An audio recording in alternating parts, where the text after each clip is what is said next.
سبيل الدموع سبيل مريح تنهدى يا صاحي كي تستريح.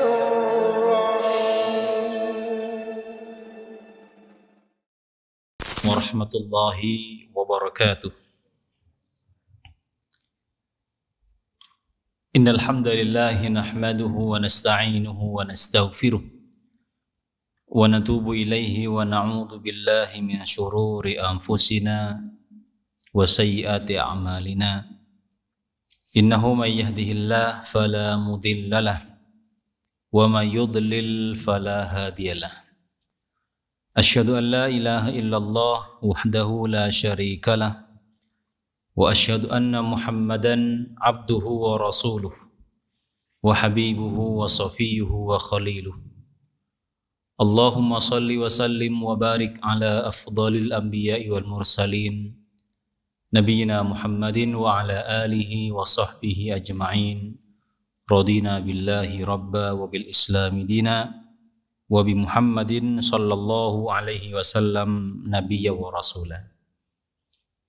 Para hadirin sekalian yang saya hormati dan yang saya banggakan, pertama, tak lupa kita bersyukur kepada Allah Subhanahu wa Ta'ala atas segala limpahan rahmat dan curahan nikmat yang Allah limpahkan kepada kita semua. Pada malam hari ini kita masih diberikan nikmat sehat, nikmat iman.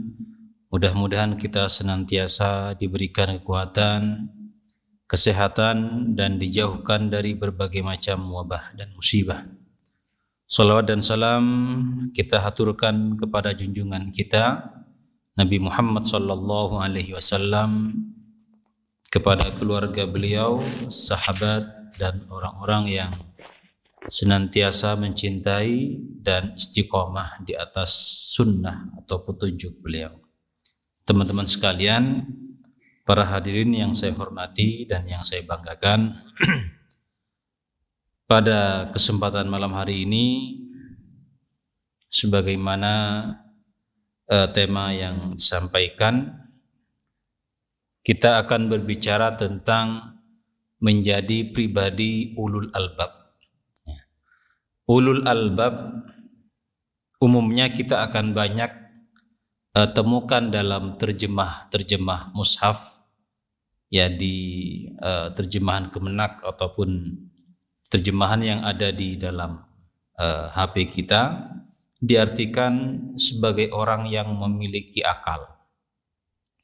Tapi ulul albab lebih daripada itu, bukan sekedar orang yang punya akal, ya, tetapi mereka adalah orang-orang yang cerdas. Kita semua punya akal, makhluk semua punya akal, ya. Makhluk hidup punya akal, tetapi digunakan ataupun tidak akalnya, nah itulah yang membedakan ulul albab ataupun bukan. Dalam Al-Quran, Allah Subhanahu wa Ta'ala sering mengulang-ulang kata ulul albab. Ya, kalau kita amati dan kita baca dalam Al-Quran, dalam pengamatan saya terdapat 16 kali Allah Subhanahu wa Ta'ala mengulang-ulang kata ulul albab. Para ulama mengartikan ulul albab berbeda-beda, ya. Ada beberapa ulama tafsir, ya, cukup diantaranya kita bawakan pengertian ulul albab menurut Ibnu Katsir.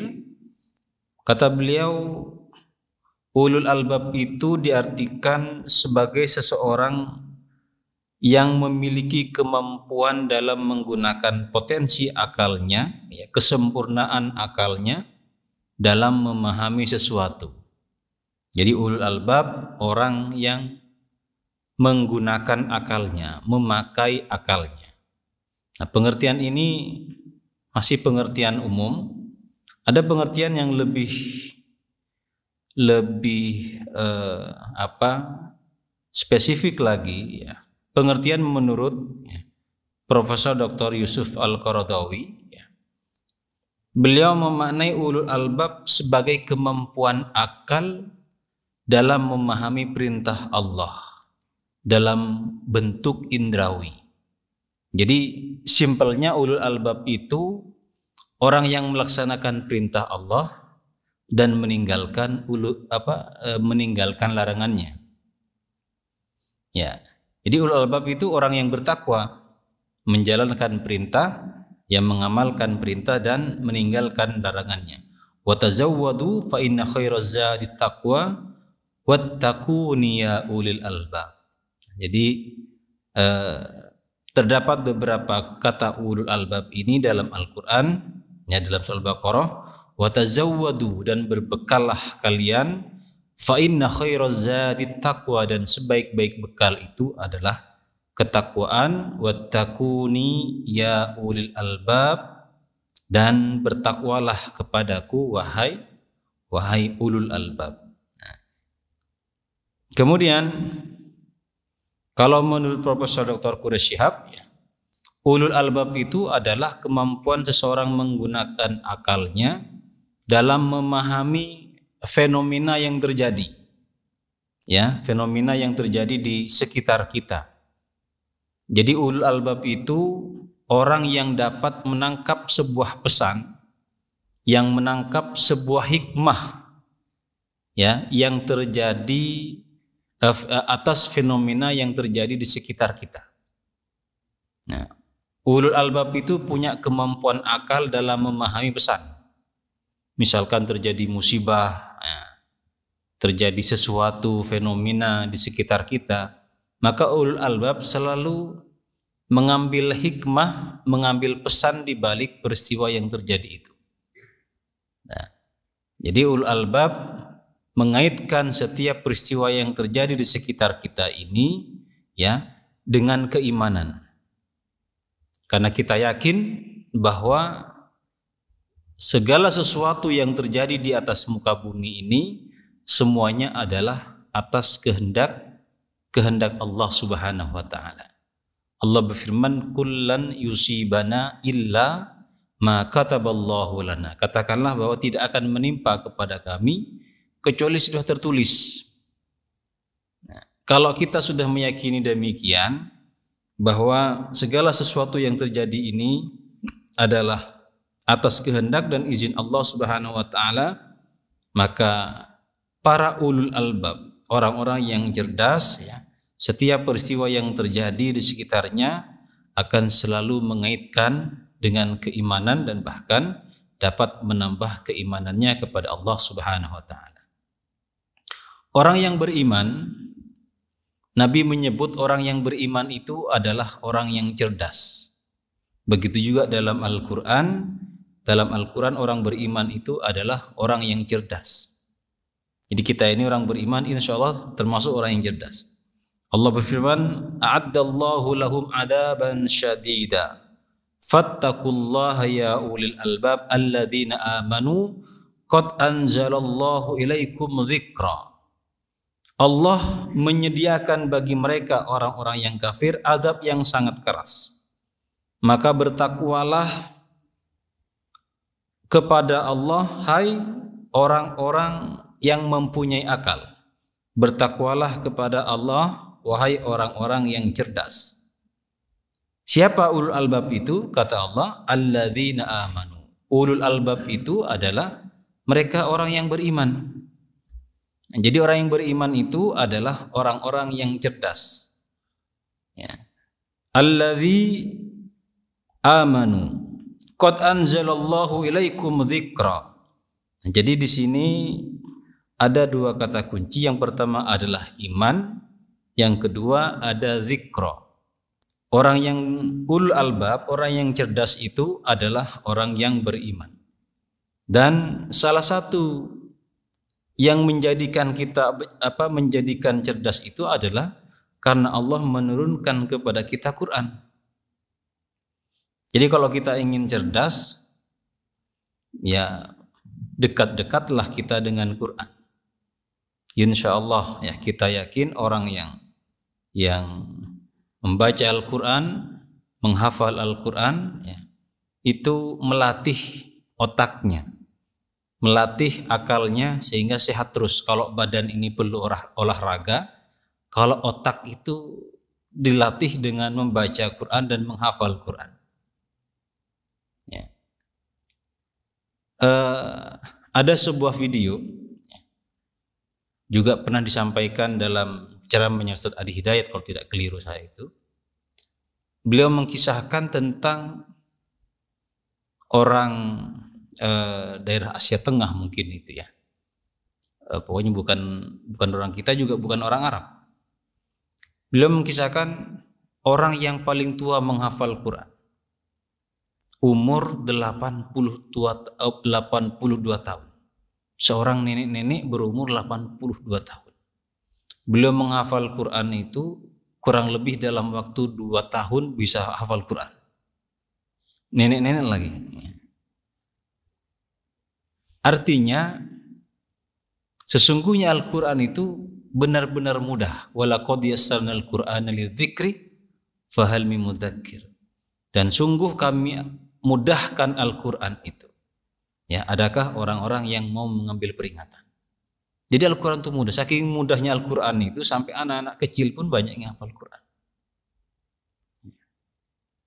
Kita ini tidak hafal Quran bukan karena susah. Mau memulainya itu sulit sekali.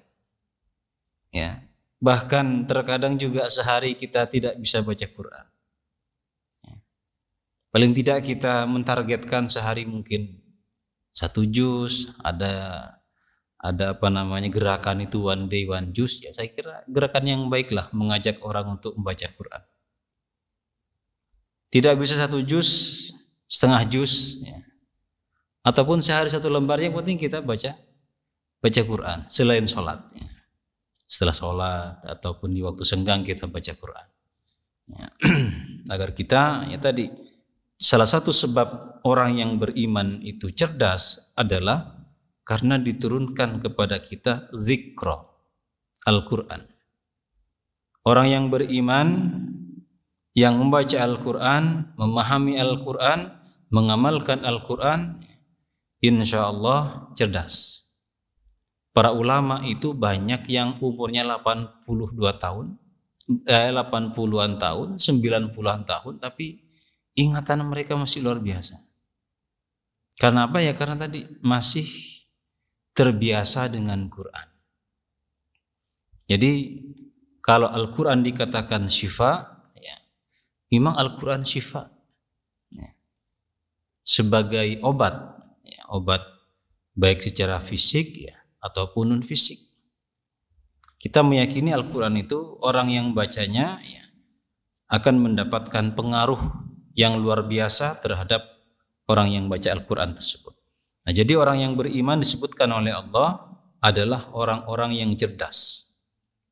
Kenapa orang beriman itu dikatakan orang yang cerdas? Karena orang beriman itu salah satu ciri orang cerdas itu apa? Dia punya pandangan yang jauh kan Pak ya. Dia punya pandangan yang sangat panjang. Jadi cara fikirnya itu, cara pandangnya tidak pendek, tetapi sangat jauh ke depan.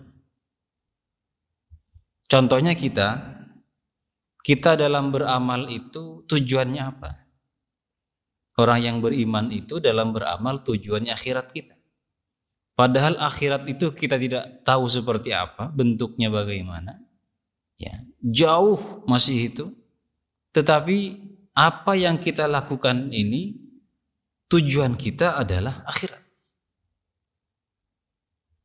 Jadi ciri orang yang cerdas itu kalau pemimpin, ya, kalau pemimpin yang cerdas itu dia punya visi misi yang tidak sekedar setahun, 2 tahun, 3 tahun atau bahkan 5 tahun, tetapi dia punya visi misi jangka yang sangat panjang. Kebijakan-kebijakannya tidak hanya sebulan, 2 bulan, ya, setahun, 2 tahun atau bahkan hanya masa jabatannya saja, tetapi bagaimana dampaknya itu sampai kapan? Ya, sampai panjang gitu. Nah, orang beriman kita dalam melakukan segala sesuatu amal ibadah kita itu kan tujuan akhirat kita yang sangat panjang. Ya, maka kata Nabi menguatkan apa yang saya sampaikan ini, kata Nabi, al-kayyisu man dana nafsahu wa amila lima ba'dal maut. Orang yang cerdas itu adalah orang yang man dana nafsahu, yang dapat menghitung, menghisap dirinya. Ya. Wa amila lima ba'dal maut, dan melakukan amal perbuatan untuk setelah kematiannya. Jadi kita orang beriman itu dikatakan cerdas karena apa yang kita lakukan ini adalah untuk masa depan kita di akhirat. Ya. Semakin orang tahu bahwa perjalanannya jauh, maka dia akan semakin banyak mengumpulkan bekal-bekal di dunia untuk akhiratnya. Nah, jadi kata Nabi, orang yang cerdas, ya wa amila lima ba'dal maut, mengerjakan segala sesuatunya itu adalah untuk kematiannya. Kita sholat, kita zakat, kita haji, kita apa gitu. Kan semuanya untuk akhirat kita. Semuanya adalah untuk kehidupan akhirat kita. Kalau kita masih melakukan sesuatu karena dunia, ya, dunia itu dari kata dana, ya. Dana itu dekat artinya. Dunia itu rendah. Ya. Jadi kalau tujuan kita dunia, ya berarti kita ya masih rendah lah. Ya. Kalau akhirat, nah akhirat itu jauh. Ya, akhirat itu akhir ya. Akhir itu kan berarti ya jauh, belakang. Jadi apapun yang kita lakukan ini adalah untuk akhirat kita. Maka dalam Al-Qur'an itu kita akan banyak menemukan tentang iman itu selalu bergandeng dengan, atau paling banyak disebutkan oleh Allah, beriman kepada hari akhir. Ya, man kana yu'minu billah wal yaumil akhir, banyak hadis-hadis yang berbunyi itu. Barang siapa beriman kepada Allah dan hari akhir. Ini banyak hadis-hadis yang berbunyi seperti itu. Barang siapa beriman kepada Allah dan hari akhir, muliakan tamunya. Barang siapa yang beriman kepada Allah dan hari akhir, berkata yang baik atau diam. Banyak lagi hadis-hadis yang seperti itu. Karena memang inti daripada keimanan itu beriman kepada Allah dan hari akhir. Kalau orang sudah beriman kepada Allah, beriman kepada hari akhir, ya, yang lain ngikut. Iman kepada Rasulnya, kepada kitabnya. Kalau tujuannya sudah akhir. Bagaimana kita akan sampai ke akhir kalau tidak beriman kepada kitab, tidak beriman kepada Rasul, tidak beriman kepada para malaikat. Jadi para ulama mengatakan inti keimanan itu iman kepada Allah dan iman kepada hari akhir. Maka itulah yang paling banyak disebutkan dalam Al-Qur'an. Ya ayyuhalladzina amanu aminu billah wal yaumil akhir. Wahai orang yang beriman, berimanlah kepada Allah dan hari akhir. Jarang disebutkan kecuali dalam hadis yang menyebutkan tentang rukun iman gitu ya. Jadi paling banyak itu iman kepada Allah hari akhir. Jarang kan iman kepada Allah dan Rasulnya, iman kepada Allah dan malaikat dan kitab ataupun dengan dengan qada dan qadar. Tapi yang paling banyak itu hari akhir. Ya, sekali lagi karena memang itu inti daripada keimanan adalah beriman kepada hari akhir. Nah, orang yang beriman, orang yang beriman disebut mereka adalah ulul albab. Karena kata Nabi, orang yang beriman, orang cerdas itu apa yang dia lakukan adalah untuk kehidupan akhiratnya. Wal ajizu, dan orang yang lemah. Orang yang orang yang bodoh lah ya. Orang yang jahil, manittaba'a nafsahu hawaha. Orang yang lemah, orang yang bodoh itu orang yang selalu mengikuti hawa nafsunya. Ya, jadi apa yang diinginkan hawa nafsu selalu diikuti oleh manusia, dan ini yang kebanyakan kita mengikuti hawa nafsu. Bahkan istilah Al-Qur'an menyebut hawa nafsu mereka sebagai Tuhan. Jadi Tuhan hawa nafsu. Karena apa? Apa yang diinginkan oleh hawa nafsu selalu dikabulkan. Apa yang dimau selalu diberikan. Sehingga hawa nafsu disebutkan dalam Al-Qur'an ya diibaratkan seperti Tuhan. Ya, karena apa yang diinginkan ya harus dikabulkan, ya harus selalu dipenuhi. Kemudian para hadirin sekalian yang dimuliakan oleh Allah, teman-teman sekalian yang saya hormati dan yang saya banggakan, Allah juga berfirman, inna fi khalqis samawati wal ardi wa ikhtilafil laili wan nahar la ayatin li ulil albab.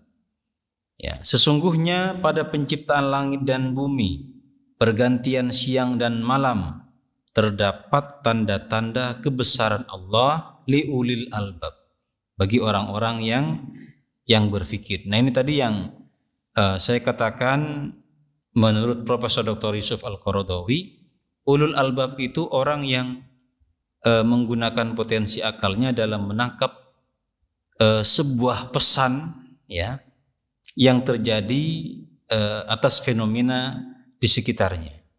Nah, contohnya dalam Al-Quran di sini, sesungguhnya pada penciptaan langit dan bumi, pergantian siang dan malam, terdapat tanda-tanda kebesaran Allah.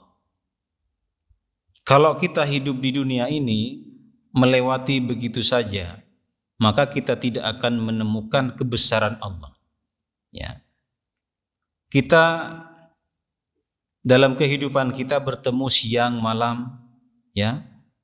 Ada bumi dan isinya, ada langit dan isinya. Kalau kita lewat begitu saja, kita tidak bisa menangkap apa yang tersirat di balik pergantian siang dan malam. Kita bayangkanlah, seandainya kita hidup itu siang terus, ya, bosan mungkin kita, ya. Jadi kita dalam kehidupan kita itu siang terus mungkin. Gimana rasanya, enak nggak ya? Atau kebalikannya, malam terus. Jadi tidak enak. Nah, disitulah orang yang cerdas, orang yang menggunakan akalnya itu akan menemukan ada pesan besar di situ. Oh, ternyata Allah Subhanahu wa taala menjadikan segala sesuatunya berpasang-pasangan, ada siang, ada malam. Ya, ini salah satu tanda kebesaran Allah. Ya, dan salah satu bentuk Rahman dan Rahim Allah kepada makhluknya. Ya, kalau kita siang terus, nggak enak ya. Mungkin ya ada enaknya, mungkin enaknya hemat listrik lah mungkin. Listrik nggak terlalu banyak kepake gitu ya. Kalau malam ya enaknya mungkin tidak panas gitu ya.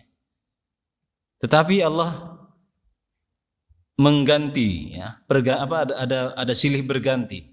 Waqtilafil laili wan nahar, ada siang, ada malam, dan pada siang dan malam itu ada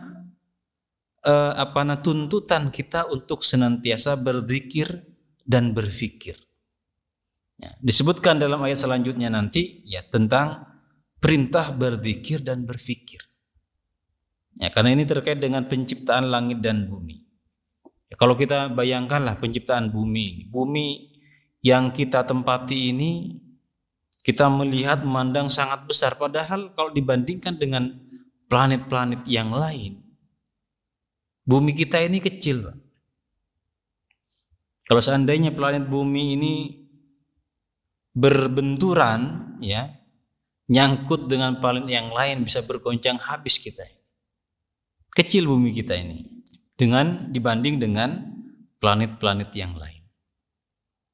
Jadi kita melihat kebesaran Allah dari ciptaannya. Maka Nabi SAW bersabda, tafakkaru fi khalqillah wa la tafakkaru fi dzatillah.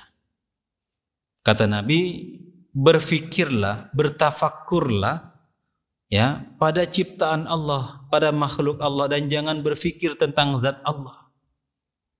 Jadi kita diperintah merenungkan, bertafakkur ciptaan Allah, makhluk Allah, alam semesta ini. Tidak usah berfikir tentang zatnya Allah. Kira-kira Allah kayak apa ya? Ganteng enggak ya? Nah, jadi menurut cara berfikir manusia, Allah kira-kira punya tangan. Tangannya seperti apa? Apakah tangannya seperti kita? Atau banyak dalam hadis itu disebutkan tentang sifat-sifat Allah.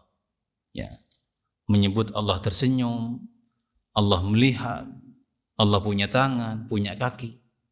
Nah, tetapi kalau itu semua kita renungkan, karena ketika kita menyebut tangan, pasti yang terbayang dalam pikiran kita itu ya tangan-tangan makhluk. Nah, maka tidak perlu berpikir tentang zat Allah. Karena berpikir tentang zat Allah itu kita tidak akan sampai dan tidak juga menambah semangat ibadah. Tetapi kalau kita merenungkan tentang ciptaan Allah, tentang makhluk Allah ini, merenung tentang alam taru ilal ibili kayfa khuliqat. Kita diperintah berpikir tentang penciptaan unta. Unta saja kita disuruh coba pikirkan tentang unta. Apa kalau kita pikir tentang unta? Kenapa Allah menyebut unta? Ya karena waktu itu di waktu turunnya Al-Quran ya binatang di masyarakat Arab ya unta ya. Dan paling banyak digunakan ketika itu. Kelebihan unta itu, unta dijuluki oleh para ulama, dia orang Arab ya ketika itu sebagai kapal padang pasir. Jadi kalau laut itu ada kapal, kalau padang pasir itu unta. Ya, Safinatus Sakhra, ya, kapal padang pasir. Ya saja sering lihat unta dulu. Gimana kalau muat barang itu kan kuat dia, sehingga dijuluki kapal padang pasir. Ya, dia bisa mengangkut banyak ya. Ya belum lagi tentang unta itu ingatannya sangat kuat dan banyak manfaatnya lah. Zaman Nabi ketika dulu berperang tidak hanya kuda yang dibawa tapi juga unta. Jadi berangkat bawa unta, bawa barang sekaligus nanti dijadikan makanan. Ketika perang Badar itu kan ketika Nabi mengutus mata-mata menyelidiki berapa jumlah pasukan orang-orang Quraisy, apa yang dicari? Ngitung sandalnya, ngitung ada list namanya gitu, ketahuan nanti. Yang dihitung itu atau yang dicari oleh mata-mata ini berapa ekor unta yang disembelih dalam sehari. Jadi dia datang ke tukang masak, tukang kokinya lah ya, berapa unta disembelih dalam sehari? 10 unta. Dengan asumsi satu unta itu untuk 100 orang, berarti jumlah ketika itu sekitar 1000 orang. Kan jumlah kaum musyrikin itu kan sekitar 1000 lebih. Ya, 1000-an orang lah, sedangkan jumlah kaum muslimin 314 atau 15 orang. Jadi menggunakan unta. Alam taru ilal ibili kayfa khuliqat wa ilas samai kayfa rufi'at wa ilal jibali kayfa nusibat wa ilal ardi kayfa sutihat fadzakkir. Jadi kita diajak memikirkan tentang ciptaan alam semesta ini. Ada profesor, saya ada punya buku profesor namanya Agus Purwanto, kebetulan dosen masih hidup orangnya itu, dosen di ITS, punya buku ayat-ayat semesta. Ya, jadi dikumpulkan ayat-ayat yang berbicara tentang semesta itu, tentang alam ini, seperti ayat ini, pokoknya tentang alam inilah. Intinya kata beliau, dalam Al-Quran itu ayat-ayat yang berbicara tentang hukum fikih atau ibadah itu hanya sekitar ratusan saja, 200-an sekian ayat. Tetapi yang berbicara tentang alam semesta itu terdapat ribuan ayat. Jadi lebih banyak Al-Quran itu berbicara tentang alam semesta daripada hukum-hukum fikih tentang sholat, ya, tentang zakat, tentang haji itu tidak terlalu banyak. Tetapi kita ini umat Islam ini terlalu fokus membahas yang hanya ratusan ayat kemudian tidak mengkaji yang ribuan ayat itu. Ya, maka kita umat Islam itu banyak tertinggal karena kita kalah dengan orang-orang Barat ya, memikirkan tentang alam semesta. Bahkan orang-orang Barat banyak mereka yang mengkaji ayat-ayat Quran, membaca Al-Quran, meneliti Al-Quran untuk menemukan petunjuk tentang pengetahuan baru. Dan ini yang tidak kita lakukan terhadap umat Islam yang tidak melakukan penelitian-penelitian seperti itu. Makanya kemudian ya kalah. Ya, padahal kita sudah diperintah oleh Allah berpikir tentang ciptaan Allah ini. Siapa kata Allah lanjutan ayat tadi, la ayatil ulul albab alladzina yadhkurunallah. Ulul albab itu adalah orang-orang yang senantiasa ingat kepada Allah, berzikir kepada Allah qiyaman wa qu'udan wa ala junubihim. Jadi ulul albab orang yang senantiasa ingat kepada Allah, berzikir kepada Allah dalam keadaan berdiri atau dalam keadaan duduk atau dalam keadaan berbaring. Jadi ulul albab itu yang senantiasa ingat kepada Allah dan di setiap keadaan. Keadaan kita, kondisi kita itu kan aktivitas manusia. Ya kan 3 ini saja, berdiri, duduk, atau berbaring. Ya kan? Kira-kira apa yang kita sedang ngapain yang tidak 3 hal ini? Jungkir balik? Ngapain jungkir balik gitu? Ya kan duduk atau berdiri? Intinya kegiatan, aktivitas manusia, keadaan manusia itu ya kalau tidak berdiri, duduk, atau berbaring. Ulul albab senantiasa berzikir kepada Allah di setiap keadaan. Ya. Wa yatafakkaruna fi khalqis samawati wal ard. Selain berzikir, berfikir. Apa yang difikirkan? Wa yatafakkaruna fi khalqis samawati wal ard. Memikirkan tentang ciptaan Allah Subhanahu wa taala. Nah, jadi ulul albab itu ya yang memiliki kekuatan zikir dan fikir, memadukan antara fikir dan zikir. Ya, senantiasa ingat. Tetapi ingat di sini bukan sekedar ingat. Kalau sekedar ingat, orang mencuri, kalau mau mencuri juga ingat Allah itu. Bahkan mungkin bismillahirrahmanirrahim ya. Mudah-mudahan selamat gitu ya. Orang bermaksiat juga ingat Allah, bukan tidak ingat. Orang mau berbuat kejahatan bukan tidak ingat Allah, tapi juga ingat. Tetapi bagaimana zikir kepada Allah itu yang kemudian menghalangi kita, mencegah kita tidak melakukan sesuatu yang tidak diridhoi oleh Allah. Makanya siapa penulis, ada penulis buku Kiai siapa dulu ada baca tulisannya. Zikir itu beliau bagi 3. Sebenarnya ini juga zikir dalam bahasa kita, dalam istilah-istilah para ulama. Zikir itu ada zikir dengan lisan, ada zikir dengan hati, ya, ada zikir dengan jawarih, perbuatan. Nah, beliau membagi zikir, ada zikir antisipatif, ya, ada zikir imajinatif, ada zikir aplikatif. Zikir antisipatif itu dengan lisan, melihat sesuatu, subhanallah, gitu ya. Alhamdulillah, ini zikir dengan lisan. Kita berzikir, bersolat 3-3, subhanallah 3-3, Allahu Akbar 3-3 dan seterusnya. Atau ada juga orang yang menargetkan sehari saya zikir subhanallah 1000, selawat 1000, 1000, kalimat tauhid 1000, pakai apa namanya itu, pakai alat ya, menargetkan. Nah, itu namanya zikir dengan lisan. Ada juga zikir dengan dengan hati, dengan berfikir tadi. Berzikir dengan imajinatif, ya, merenung, ya, berfikir, zikir dengan mengingat ciptaan Allah, itu kan zikir juga. Subhanallah, melihat ciptaan Allah yang sangat indah. Itu juga zikir. Nah, yang penting juga tidak kalah penting dan bahkan yang paling penting, zikir bil jawarih, ya, atau zikir dengan aplikatif, zikir dengan dibuktikan dengan amal perbuatan. Nah, ini yang paling penting. Ada orang yang tadi menargetkan 1000, subhanallah 1000, alhamdulillah 1000, Allahu Akbar 1000, tetapi zalim kepada orang, menipu orang, ya, berarti kan zikirnya tidak aplikatif.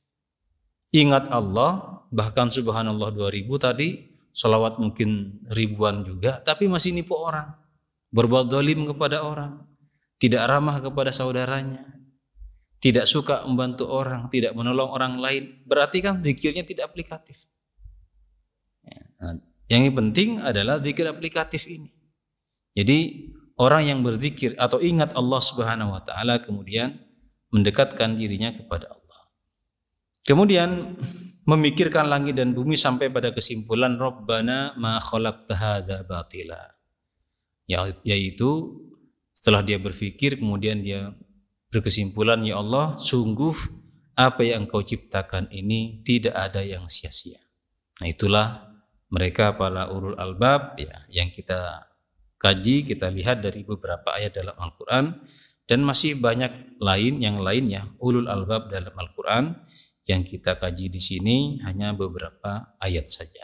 Saya kira itu yang bisa saya sampaikan tentang menjadi pribadi ulul albab ya. Mudah-mudahan kita termasuk ulul albab yang menggunakan akal kita ya dalam memahami syariat atau perintah Allah Subhanahu wa taala. سبيل الدموع سبيل